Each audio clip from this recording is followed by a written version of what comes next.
সার তাহলে একবারেই দিয়ে দিয়েছো কাকা? হ্যাঁ একবারে সারটা দেওয়ার পক্ষে নয় আমি, বুঝেছো? কারণ গাছ মানুষ যেমন একবার সারাদিনে যদি তোমাকে সব খাবার দিয়ে হয়েছে তুমি খেতে পারবে কি? তোমার সেই রকমই হচ্ছে তো এটা। অনেক নষ্ট হয়ে যায় সার। তুমি 3 বস্তা সার দিয়েছো, সব গাছ নিতে পারবে না, ঠিক আছে? 2 থেকে 3 বারে সার দেওয়া উচিত, মানে ধাপে ধাপে, নাহলে সার নষ্ট হয়। এইটা সাধারণ জিনিস। তুই ভিটামিন নিবি নাকি?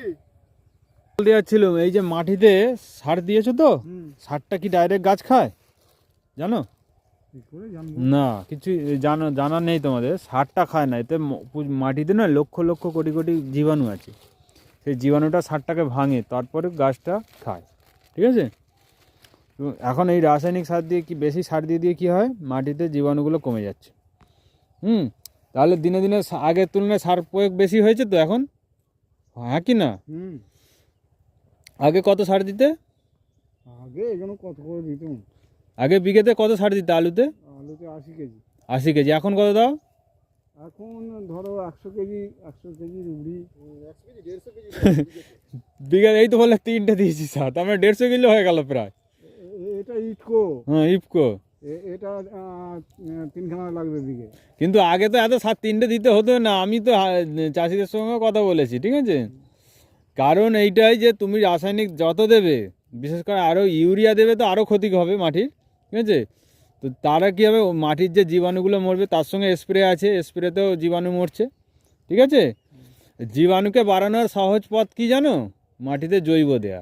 তোমরা ওই জন্যই বলি যে রাসায়নিক সার কিছুটা কমিয়ে কিছু জৈব দাও। সে খোল হতে পারে, গোবর সার হতে পারে, দেশি গরুর গোবর হলে আরও ভালো, কিংবা পাতা পচা, এগুলো জৈব সার। কিংবা ওর সঙ্গে ওয়েস্ট ডিকম্পোসার মিশিয়ে দিলে, এটা ডিকম্পোসার আছে, সেটা দিলে তাড়াতাড়ি গাছে মানে ওইটা মানে সারটা তৈরি হয়ে যাবে, ঠিক আছে? তোমাদের তোমাদের এই তো পুকুরে, এই নদীতে কত কচুরিপানা পড়ে আছে, ওগুলোকে তুলে একটা জায়গায় রাখো, রেখে ওটাকে ওয়েস্ট ডিকম্পোসার দিয়ে দাও, দেখবে ওটা পচে যাবে, ওটা সার হয়ে যাবে। তুমি মাটিতে দাও না। এইগুলো চাষিরা যতক্ষণ না গ্রামের যে সিস্টেম আছে না, আমাদের যে চাষবাস ছিল, সেই পথে আসতে হবে। তোমার জমিও ভালো থাকবে, যাকে ফসলটা খাবে সেও তোমার সে আশীর্বাদ দেবে। আর আমরা কি করছি, রাসায়নিক দিচ্ছি, মানুষকে খাওয়াচ্ছি। আমার আজকে চাষিদেরও খারাপ হচ্ছে।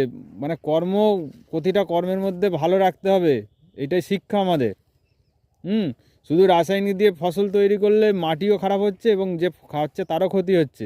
এটা পুরো চেন সিস্টেম হয়ে গেল আমাদের, বুঝেছো তো?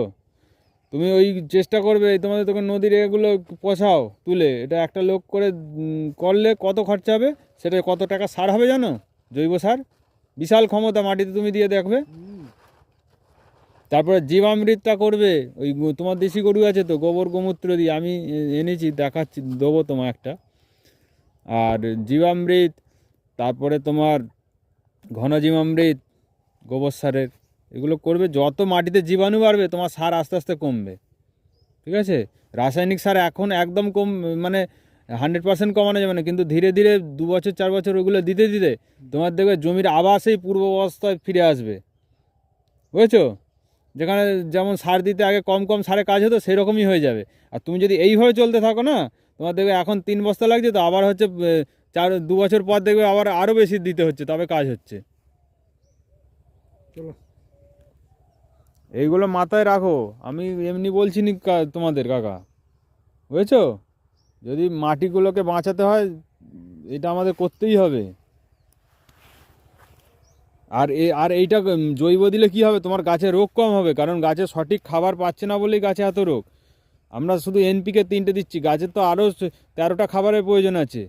ক্যালসিয়াম, ম্যাগনেসিয়াম, সালফার, গৌণ খাবার, তারপরে অনুখাদ্য আছে, জিঙ্ক, ক্লোরিন, লোহা, কপার, ম্যাঙ্গানিজ। তোমরা নামই শুনিনি কোনো দিন এইসব, কিন্তু এইগুলো সব জৈবের মধ্যে আছে, কিন্তু কেমিক্যালের মধ্যে সব পাবে না গাছ। তাহলে যখনই কোনো খাদ্য শর্ট হবে তখনই তো গাছের রোগ হবে। এটা সহজ হিসেব। তাহলে চাষটাকে চাষের মতন করতে হবে। আজকে যুব সমাজ চাষ ছেড়ে দিচ্ছে, কারণ কি, মানে অর্থ নেই। কিন্তু চাষটাকে যদি কেউ বুদ্ধি করে কাজ করে না, আজকে আমরা চাকরির জন্য ছুটছি শহরে, ঠিক আছে, সারাদিন কাজ করে 200-300 টাকা 400 টাকা ইনকাম করছি, কিন্তু আমরা কি জীবনটাকে সেইভাবে যাপন করতে পারছি? আমরা যে একটা গ্রামে থেকে ভালো খাবার খাই, কত সুন্দর জীবন কাটাতে পারি, কিন্তু সেটা কি আমার হচ্ছে? একটা শহরে গিয়ে কাজ করছি পয়সার জন্য। তার মূল কারণই হচ্ছে আমাদের যে অর্থ ব্যবস্থা ছিল সেটা কৃষি নির্ভর ছিল, গোপালনের ওপর ছিল, সেইগুলো পুরো ঘুরে গিয়ে আজকে চাকরি নির্ভর হয়ে গেছে। তার মূল কারণ হচ্ছে শিক্ষা ব্যবস্থা ঠিক নেই আমাদের। শিক্ষায় যদি আমাদের বলতো যে চাষ কীভাবে করতে হয়, কীভাবে আমাদের জীবনযাপন করতে হয়, তাহলে এইগুলো নিয়ে মানুষ ভাবতো। এইগুলোকেই অর্থ উপার্জনের একটা জায়গা তৈরি করতে পারতো গ্রামের মানুষ।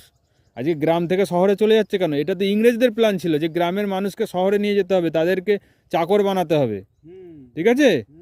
ইংরেজরা আমাদের যে বনগুলো আছে এখনও দেখবে, সেই বনগুলোতে এই ফলের গাছগুলোকে ধ্বংস করে দিয়েছিল ইংরেজরাই। তারা কি করেছে, ইউক্যালিপটিস বিভিন্ন মানে কাঠের গাছ লাগিয়ে দিয়েছিল, যাতে কি হয় গ্রামের মানুষ খেতে পাবে না, তারা না খেয়ে আমাদের পদানত হবে, ঠিক আছে? এই প্ল্যান ছিল ইংরেজদের বিশাল প্ল্যান। আর সেই ইংরেজদের প্ল্যানই এখনও আমাদের ভারতবর্ষ চলছে। আমরা যদি ভাবি স্বাধীন হয়ে গেছি, স্বাধীন নয় কিন্তু। তাদের আইন আছে, তাদের তোমার শিক্ষা ব্যবস্থা চলছে সেই, ঠিক আছে? পরিবর্তন কিছু হয় না। বিদেশি শাসকরা গিয়ে দেশের শাসকরাই রাজ করছে, সেই একই আদর্শ নিয়ে চলছে তারা। যদি যদি ভারতীয় কালচার আমাদের থাকতো, তাহলে আজকে আমাদের ভারতবর্ষে এই দুরবস্থা হতো না। এই কৃষি বলো, তোমার গোপালন বলো, সব দিক দিয়ে আমরা উন্নত থাকতাম। আজকে ভারতবর্ষ অনেক এগিয়ে যেত যদি স্বাধীনতার পর ভারতীয় কালচারকে ফিরিয়ে আনতো দেশের নেতারা। বিশ্বে একদম বড় মানে হায়েস্ট জায়গায় চলে যাওয়ার ক্ষমতা ছিল আমাদের। আমরা একসময় বিশ্বগুরুই ছিলাম ভারতবর্ষ। সারা বিশ্বে জিডিপি মানে যে অর্থনীতির আছে না, সেটা ইংরেজ আমলের আগে 25% ভারতের ছিল, এখন সেটা 4 থেকে 3% চলে এসছে। যে এখন নয়, ইংরেজদের শাসনের পর এটা হয়েছে, 4 থেকে 5% চলে এসেছিলো। ওরা সব কলকারখানা ওদের দেশে করেছিল, আমাদের দেশের উৎপাদন করতো, সেগুলো সব নিয়ে চলে যেত। তাহলে ইংরেজদের সিস্টেম চলছে এখনও, আর চলছে, আর কতদিন চলবে তাই ভাবছি, কিভাবে এর পরিবর্তন হবে। পরিবর্তন হবে না। আজকে মমতা কি করে